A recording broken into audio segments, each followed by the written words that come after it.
पुढे आता आपल्याकडे प्रॉपर्टी बघायची. आपल्याला 5 नंबरची प्रॉपर्टी ती आहे विस्कोसिटी. कुठली बाळांनो? तो विस्कोसिटीला आपण डायनामिक विस्कोसिटी पण बोलतो. काय बोलतो? Dynamic viscosity. तुम्ही जर नीट बघायला गेलात तर विस्कोसिटी ज्याला आपण डायनामिक विस्कोसिटी बोलतोय त्याला कसं दाखवतात? त्याला हे असं दाखवतात बाळा. याला बोलतात म्यू. काय बोलतात त्याला? MU. त्याला म्यूने दाखवतात. ओके ना? ठीक आहे. तो विस्कोसिटी किंवा डायनामिक विस्कोसिटी ज्याला आपण कशाने दाखवतो? म्यूने. याला डिफाईन कसं करतात? 2 पद्धतीने डिफाईन करतात. मी जी सांगेल ती डेफिनेशन पेपरात लिहून यायची. पहिलं काय? It is the property of the fluid. It is the property of fluid have ability to resist. have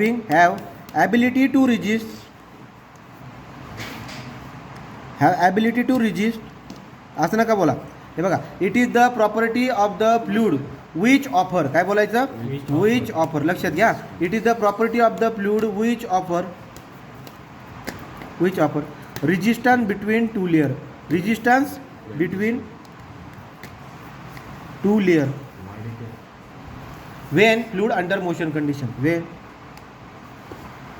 fluid under motion condition. नाही समजणार काय बोललो मी? सांगा रे. तो it is the property of the fluid have ability. काय असं बोला. It is the property of the fluid which offer resistance between the 2 layer Wien fluid under motion condition. काय असं झालं सर? यात काय इंग्रजीमध्ये कळत नाही. अरे बाळांनो, जेव्हा आपण फ्लूइड वाहतो ना तर लेअर बाय लेअर वाहतो की नाही? असे वेगवेगळे लेअर असतात. पण आता विचार करा, हा खालचा लेअर पुढे चाललाय ना, हा वरचा लेअर पुढे चाललाय की नाही? विषय असा होतो, या दोघांमध्ये एक रेजिस्टन्स सेटअप तयार होतो. जो काय करतो, जो या दोघं फ्लूइडमध्ये रेजिस्टन्स तयार आणतो. मागे सांगायचं तात्पर्य काय की समजा ही जमीन आहे, हे जे नाही बॉटमचा सरफेस आहे, तो याला चिपकून असणारा जो सरफेस हे असेल ना फ्लूइडचा लेअर, तो ज्या स्पीडने पाहिजे त्या स्पीडने जाणार नाही. का बरं? कारण की हे ग्राउंड त्याला मागे खिचेल. नाही समजलं? अरे एखाद्या स्थिर सरफेसवरती पाणी जर सांडलं ना तुम्ही, तर त्याला लागून असणारा जो लेअर आहे त्याचा स्पीड जास्त राहणार नाही. पण याच्यापेक्षा वरचा स्पीड, याचा स्पीड जरा जास्त राहील, याचा स्पीड जरा जास्त राहील, याचा स्पीड जरा जास्त राहील, याचा स्पीड जरा जास्त राहील.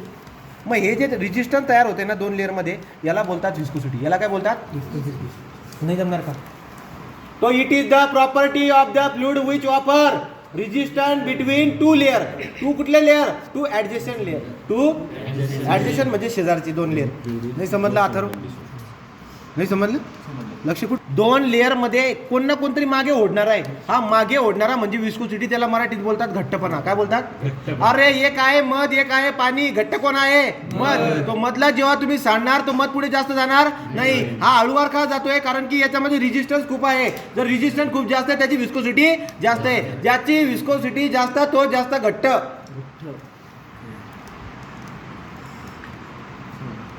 ओके का? चला मग आता दुसरी डेफिनेशन सांगतो बाळांनो. विस्कोसिटीला शेअर स्ट्रेस बी बोलतात. काय बोलतात? तो it is the shear stress. हा शेअर स्ट्रेस पण आहे. It is the shear stress required to produce. It is the shear stress required to produce unit rate of shear strain.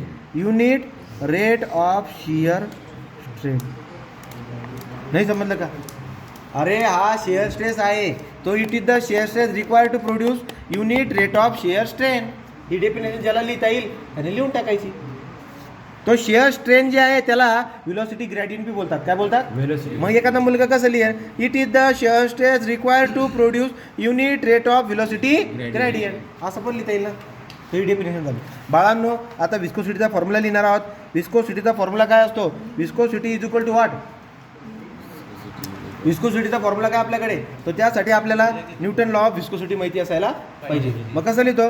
तो viscosity is the shear stress required to produce unit rate of shear strain tau divide by d by d y. आलं का? अरे tau by d by d y तुम्हाला उपसवला माहित नाही का? काय होता उपसवला? Stress upon strain. मग हे तेच आहे ना, स्ट्रेस अपॉन स्ट्रेन. तिकडे होता तो मॉड्युलस ऑफ इलास्टिसिटी, इकडे हा कॉन्स्टंट काय आहे? Dynamic viscosity. नाही समजलं काय रे? एसआय युनिट काय असतो बघा? विस्कोसिटीचं एसआय युनिट काय आहे? न्यूटन सेकंड पर मीटरचा स्क्वेअर. तो डेफिनेशन दोघं लिहायचे आहे, फॉर्म्युला लिहायचा आहे, एसआय युनिट लिहायचं आहे, सीजीएस युनिट पण लिहा बाळांनो. याचं सीजीएस युनिट काय असतं? पॉईज. काय असतं? पॉईज. जर तुम्ही डायनामिक विस्कोसिटी किंवा विस्कोसिटीचं CGS युनिट बघायला गेला तर ते काय असतं पॉईज. आणि तुम्हाला एक रिलेशन माहिती पाहिजे काय की 10 पॉईज बराबर 1 न्यूटन सेकंड पर मीटरचा स्क्वेअर होतो. हे लक्षात राहू द्यायची, हे लक्षात राहू द्या. चला बरं रिव्हिजन करा, सांगा पटकन. विस्कोसिटी बद्दल सगळ्यात पहिले काय बोललो, it is the property of the fluid which offer resistance between the two adjacent layer when fluid under motion condition. मग पुढे गेलो, याची दुसरी डेफिनेशन काय सांगितली, it is the shear stress required to produce unit rate of shear stress. Formula काय, mu is equal to tau divide by DU by DY. पुढे गेलो, SI युनिट काय, newton second per metre square. CGS unit काय, पॉईज. दोघांमध्ये relation काय, 10 पॉईज बराबर 1 Newton पर सेकंडचा 1 Newton second पर मीटरचा square. बोला रे, ओके का, ओके का. हे कशाबद्दल झालं, हे कशाबद्दल झालं, हे 20 डिग्री सेल्सिअस वरती लक्षात द्या. ॲट 20 डिग्री सेल्सिअस वॉटरची विस्कोसिटी किती असते बाळांनो, विस्कोसिटी ऑफ वॉटर किती असते, 20 डिग्री सेल्सिअस वरती वॉटरची विस्कोसिटी किती असते, 1 सेंटीपॉईज. किती असते, सेंटीचा अर्थ होतो पर 100. आपण सेंटीमीटर बोलतो ना, म्हणजे 1 मीटरचा 100वा हिस्सा, 1 मीटरचा असं, ठीक आहे ना. तर 1 सेंटीपॉईज बी त्याला बोलता येईल. झालं का इथपर्यंत, बोला. मग आता आपण पुढची प्रॉपर्टी बघणार आहोत. ते पुढची प्रॉपर्टी बघण्याच्या अगोदर आपल्याला याच्यामध्ये एक लॉ शिकावा लागतो, त्याला बोलतात Newton law of viscosity. Newton's law of viscosity.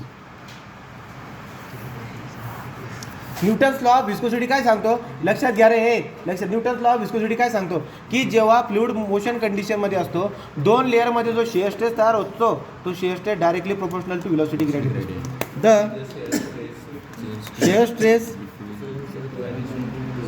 Between 2 adjacent layer of fluid. बघा, न्यूटन लॉ ऑफ विस्कोसिटी काय, the shear stress between, shear stress म्हणायचं, द शेअर स्ट्रेस, इथं शब्द लिहितो stress, the shear stress between 2 adjacent layer of the fluid is directly proportional to velocity gradient. काय बोलायचं, velocity gradient. Velocity ग्रेडियंटलाच काय शब्द आहे, shear stress, rate of shear strain. काय, रेट ऑफ शेअर स्ट्रेन. नाही जमणार का बाळांनो, अरे न्यूटन लॉ ऑफ विस्कोसिटी काय आहे, the shear stress between 2 adjacent layer of the fluid is directly proportional to the velocity gradient means rate of shear strain. Rate of shear म्हणजे असं बोलतो बाळा, tau directly proportional to the DU by DY. याचा अर्थ इथून एक constant निघून येतो बाळा, constant K DU by DY. आणि हा जो कॉन्स्टंट असतो, हा असतो आपला म्यू. काय असतो, म्यू DU बाय DY. याचा अर्थ याला काढून टाका ना, इज इक्वल टू करा, इथे इज इक्वल टू करा, काय करा, इज इक्वल टू असं होईल. तो हे काय झाला formula, tau is equal to mu DU by DY. याच्यावरून तुम्ही जी विस्कोसिटी याला बोलतात कोइफिशिएंट ऑफ डायनॅमिक विस्कोसिटी, किंवा त्याला विस्कोसिटी बोलायचं. हे कसं काढणार बाळांनो, म्यू बराबर tau divide by DU by DY. नाही जमणार, नाही जमणार का नाही, हा झाला काय, हे असं लिहून दाखवायचं बरं काय. तो मी नवीन काढून दाखवतोय बघा, नवीन काढून दाखवतो. Shear stress is directly proportional to the DU by DY. Okay का सगळ्यांना. जर तुम्हाला डायरेक्टली प्रोपोर्शनल सिम्बॉल काढायचं असेल तिथे लावावं लागेल म्यू. डायरेक्ट लावून द्यायचा, काय लावून द्यायचा, म्यू DU बाय DY. हा टाऊ असतो शेअर स्ट्रेस, याला न्यूटन पर मीटर स्क्वेअरमध्ये मोजतात.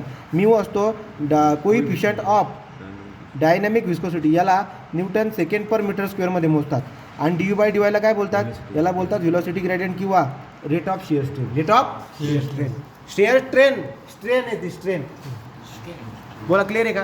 हे पण झालं. याची पुढची प्रॉपर्टी आपल्याला जे डिस्कस करायची असते बाळांनो, विस्कोसिटी झाली, न्यूटन लॉ ऑफ विस्कोसिटी पण सांगून दिलं. आता आपण बघणार कायनेमॅटिक विस्कोसिटी.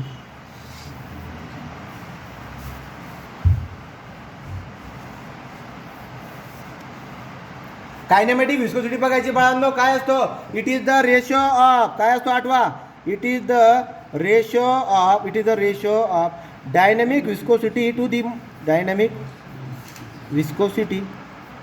दी मास डेन्सिटी, बाळांनो लक्षात राहू द्या. त्याला कसं दाखवतो, न्यू बराबर डायनॅमिक विस्कोसिटी, तो dynamic viscosity divide by mass density.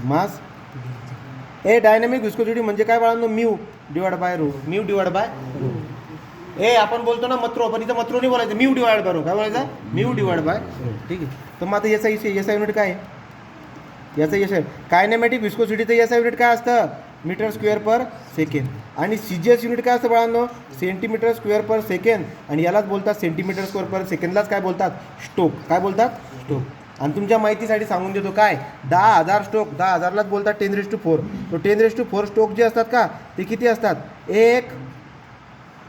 1 metre square per second. किती असतं? 1 मीटर स्क्वेअर पर सेकंड. क्लिअर आहे का? बोला. तर हे झालं कायनेमॅटिक विस्कोसिटी. याच्यावरती गणित सोडवायचे आपल्याला थोड्या.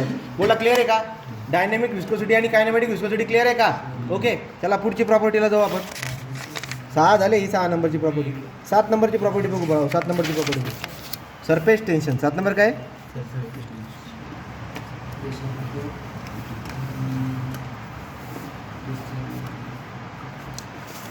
Surface is the property of the fluid enable to resist tensile stresses. Enable to resist, याचा अर्थ सरफेसची अशी प्रॉपर्टी जी टेन्साईल स्ट्रेसेसला रोखते किंवा सरफेसला ताणून धरणारा. विचार करा तुम्ही, पाण्याचा लिक्विड जर बघितला ना, तो एखाद्या समजा तळ्यामध्ये सरफेसवरती जो आहे तो सरफेस ताणला गेलेला वाटतो. का ताणला गेला आहे? त्याची प्रॉपर्टी काय? त्याची एक प्रॉपर्टी असते जी सरफेसला ताणून ठेवते, तिला बोलतात सरफेस टेन्शन. काय बोलतात त्याला? सरफेस. मग कसं बोलतो बघा. It is the property of fluid. It is the property of fluid.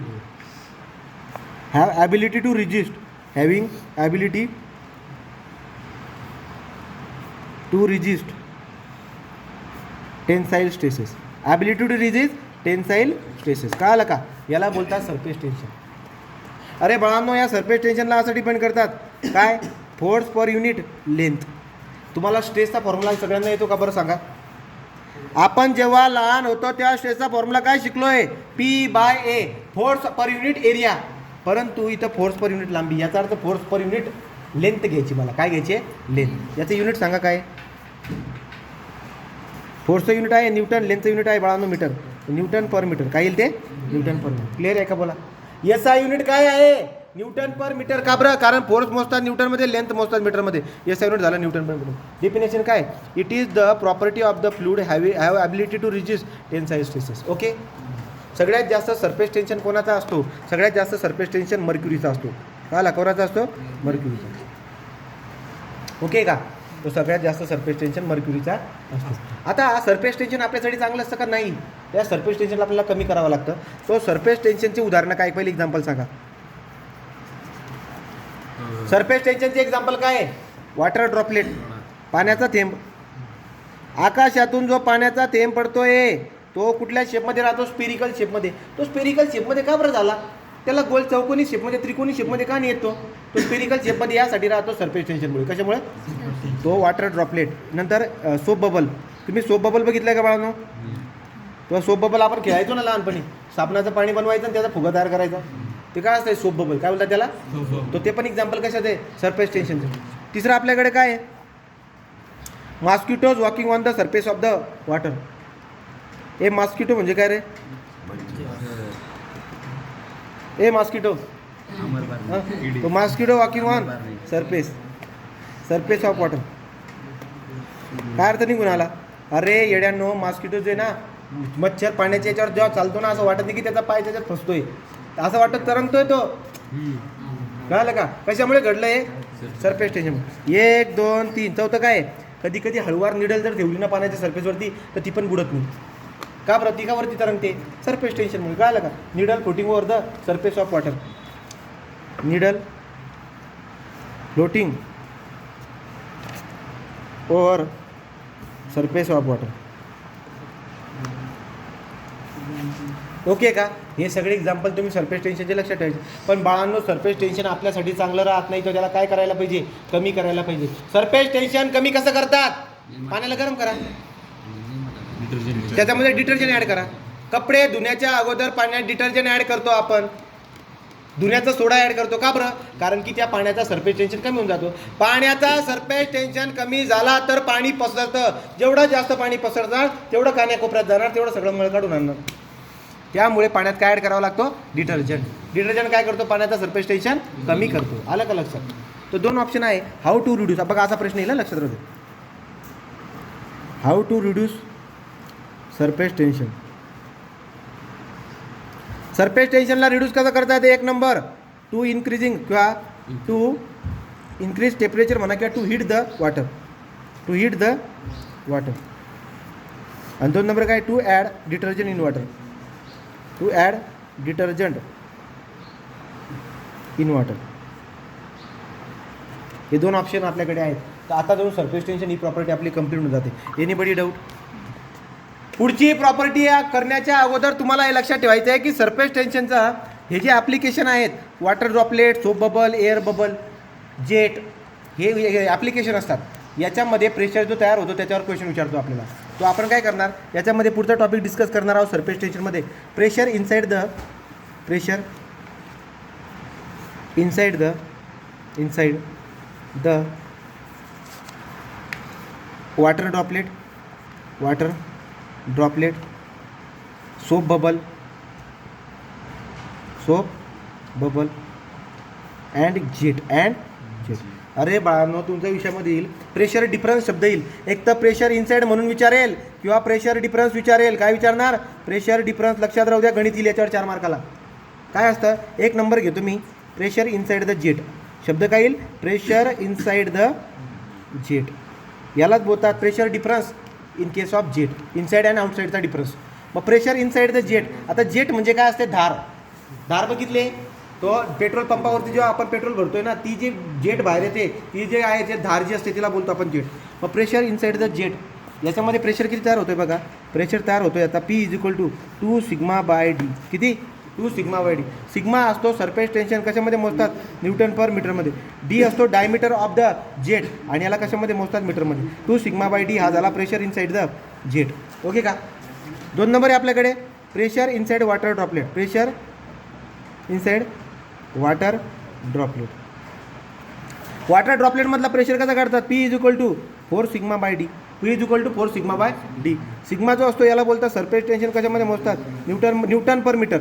आणि डी काय असतो? डाया. कशामध्ये मोजतात? मीटरमध्ये. बोला, क्लिअर आहे का? तिसरं घ्या. तिसरं आहे pressure inside soap bubble. Pressure inside soap bubble.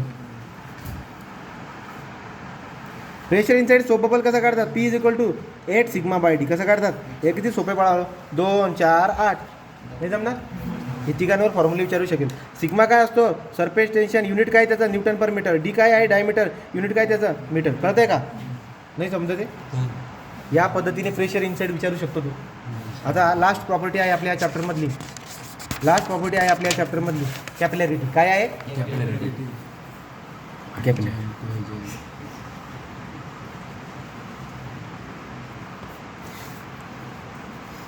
हे कॅपिलॅरिटी काय असते बाळांनो? तो काय होतं, जेव्हा आपण 6 mm पेक्षा कमी डायमीटरची ट्यूब आहे. काय बोललो? जेव्हा आपण 6 mm पेक्षा कमी डायमीटरची ट्यूब लिक्विडमध्ये जेव्हा बुडवतो ना, तर लिक्विडच्या सरफेसपेक्षा तुम्हाला त्या ट्यूबमध्ये लेवल कमी जास्त दिसेल. माझं बोलणंच मी कळालं तुम्हाला. अरे बाळांनो, हे समजा इथं हे लिक्विड भरून ठेवले, हे पूर्ण लिक्विड आहे, वॉटर आहे समजा आहे. पण तुम्ही या वॉटरमध्ये जर का समजा 6 mm किंवा त्याच्यापेक्षा कमी डायमीटरची ट्यूब जर का घातली, तर याच्यामध्ये लेवल एवढी दिसायला भेटेल. म्हणजे लेवलपेक्षा, बाहेरच्या लेवलपेक्षा ट्यूबमधले लेवल जास्त दिसते. हे राईज झालाय. काय झाला? वाढ झालेली. मग ही जी वाढ असते हिला बोलतात कॅपिलॅरिटी राईज. काय बोलतात हिला? पण याच्याऐवजी जर मर्क्युरी राहील असता, कुठली क्युरी? मर्क्युरी. तर मग समजा तुमच्या लक्षामध्ये येईल की जर या मर्क्युरी याच्यामध्ये जर का ट्यूब आपण इन्सर्ट केला असता, कुठला ट्यूब? ज्याचा डायमीटर 6 mm किंवा त्याच्यापेक्षा कमी आहे, तर त्या केसमध्ये हा मर्क्युरी खाली येऊन जातो. कारण मर्क्युरी आमचे. काय मर्क्युरी? ठीक आहे. तो आमचे म्हणजे याचा अर्थ तो कोणामध्ये मिसळत नाही.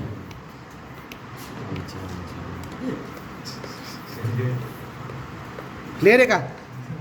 कॅपिलॅरिटी तो आपण कसं लिहिणार आता इंग्रजीमध्ये बघा. कॅपिलॅरिटीची डेफिनेशन लिहायची. हां, द राईज अँड फॉल, असं म्हणा. The phenomenon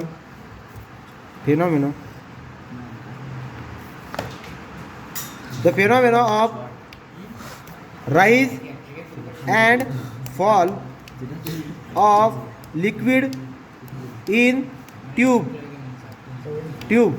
having diameter less than or equal to 6 mm is immersed into liquid called as capillarity. यालाच काय बोलतो आपण? कॅपिलॅरिटी. लक्षात घ्या, अक्षर खराब असू दे, आपण व्हिडिओ बघा एकदा 2-4 स्पीड. खरं सांगतो, तुम्ही व्हिडिओ बघा, फायदा होईल. ओके, तो कॅपिलॅरिटी याला बोलतात. डेफिनेशन परीक्षेला आली तर लिहिता येईल.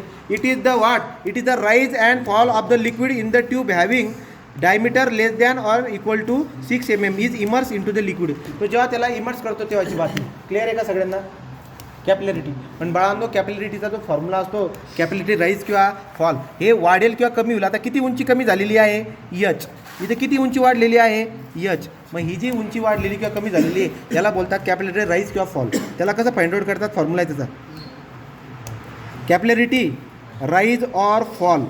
याचा फॉर्म्युला असतो बाळांनो. काय फॉर्म्युला आहे तो? एच इज इक्वल टू काय? फॉर्म्युला लक्षात राहू द्या, याच्यावर गणित येईल, याच्यावरती गणित येईल. काय येईल बरं का? तो कॅपिलॅरिटी राईज ऑर फॉल काय फॉर्म्युला असतो सांगा? 4 sigma cos theta divide by gamma into D. Gamma into D formula लक्षात राहू द्या. 4 मार्काचं गणित आहे तो. 4 तर काही टेन्शन नाही. सिग्मा असतो सरफेस टेन्शन, न्यूटन पर मीटरमध्ये दिला असतो. Cos theta gamma into D. Okay का? तुम्हाला काय बोललो मी? तुम्हाला बोललो मी की 6 mm ची ट्यूब जेव्हा लिक्विड सरफेसमध्ये बुडवतात ना, तो तुम्हाला पर्टिक्युलर लिक्विडसाठी राईज किंवा फॉल दिसायला भेटेल. वॉटरच्या केसमध्ये पाणी वरती जातं, मर्क्युरीच्या केसमध्ये लिक्विड खाली जातं, बरोबर का? मग आता तुमच्या लक्षात काय येईल की हे घडतं कशामुळे? जेव्हा आपण हे वरती जातं याचा अर्थ हा ग्लासचा मॉलिक्यूल पाण्याला ओढतोय. आणि जेव्हा 2 वेगळे मॉलिक्यूलमध्ये अट्रॅक्शन असतं, 2 वेगळ्या मॉलिक्यूलमधलं अट्रॅक्शन जेव्हा असतं त्याला बोलतो आपण अडेजन. त्याला बोलतो आपण अडेजन. काय बोलतो त्याला आपण? अडेजन. म्हणजे काय? Adhesion is the force of attraction between the 2 different molecule. हेच तुम्हाला घायल करून टाकेल तुमची मस्ती. काय बोलतोय तुम्हाला मी? अडेजन काय? Adhesion is the force of attraction between the 2 different molecule. आता 2 डिफरंट मॉलिक्यूल जसे की कुत्रा आणि माणूस यांच्यामध्ये जे जीव असतो ना, जिव्हाळा असतो की नाही, याला बोलतात काय? अडेजन. याला काय बोलतात? पण समजा माणसामध्ये ते काय? कोहेजन. काय ते? कोहेजन. काय? माता कसं लिहिणार? It is the force of attraction between 2 similar molecule. त्याला बोलतात कोहेजन. मग सांगायचं तात्पर्य काय आहे की अडेजनमुळे कॅपिलॅरिटी राईज होते, कोहेजनमुळे कॅपिलॅरिटी फॉल होतो. नाही समजलं? जमेल की नाही? जाऊ पुढं. तो आता मला एक प्रश्न विचारतो बाळांनो, तो प्रश्न मी कव्हर करून टाकतो. एक्सप्रेशन डिराईव्ह करा. Derive the expression for capillarity rise. Derive the expression for capillarity rise. Capillarity rise. तो कॅपिलॅरिटी राईजसाठी आपल्याला एक्सप्रेशन डिराईव्ह करायला लावतो. तो कसं एक्सप्रेशन डिराईव्ह करणार बाळांनो? या इकडे हे बघा. समजा ही लिक्विडची सरफेस, मस्ती करू नका प्लीज. हे 4 मार्काला डिरिव्हेशन कित्येकदा विचारलेले, तुम्ही का समजून घेत नाही? माझ्या प्रत्येक याच्यावरती लक्ष ठेवा. समजा ही ट्यूब आपण याच्यात हे केलेली, डिस्प्लेट केलेली आहे. हिचं डायमीटर काय बाळांनो? Less than or equal to 6 mm. Okay का? हे पाण्याचा सरफेस आहे किंवा लिक्विडचा सरफेस आहे. विषय काय झालेला आहे? हा लिक्विडवरती राईज होऊन गेला, असा राईज झाला बघा. असं मिनिस्कस तयार होतो, असं मिनिस्कस तयार होतो. हे जे आहे हे सरफेस टेन्शन आहे. हे काय? खरं तर व्हर्टिकली लागायला पाहिजे सरफेस टेन्शन. हा बाळांनो व्हर्टिकली हा सिग्मा आहे, पण त्याचा हा इकडचा जो तिरपा कॉम्पोनेंट हा काय? यांच्यामधला अँगल हा थिटा आहे बघा. हा जर थिटा असेल ते काय असेल? Sigma cos theta. काय असणार हा? Sigma cos theta. मग सरफेस टेन्शन ताणणारा फोर्स कोण आहे? Sigma cos theta. ॲक्च्युली कोण आहे? Sigma cos theta. कुठे लागतोय? तो पूर्ण सरकमफरन्सवरती लागतोय. मग मी कसं खेळ करतो? Surface tension force. लक्षात घ्या रे, सरफेस टेन्शन फोर्स बराबर weight of fluid. Weight of fluid lift. जे वरती उचललं गेलेलं फ्लूड आहे ना, याचं वेट याची उंची. ओके, तर मला सांगा बाळा, सरफेस टेन्शन फोर्स किती असेल? सरफेस टेन्शन आहे सिग्मा कॉस थिटा इंटू हे पूर्ण सरकमफरन्सवरती लागते. आणि सरकमफरन्सचा फॉर्म्युला काय असतो माहिती आहे का? पायडी. काय असतं? पायडी. काय असतो बाळा?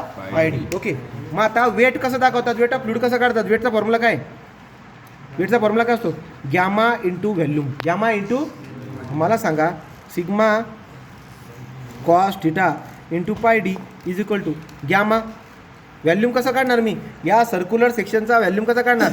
Area into height. Area into height झालं ना बाळा? हो, तुम्हाला एच काढायचं आहे.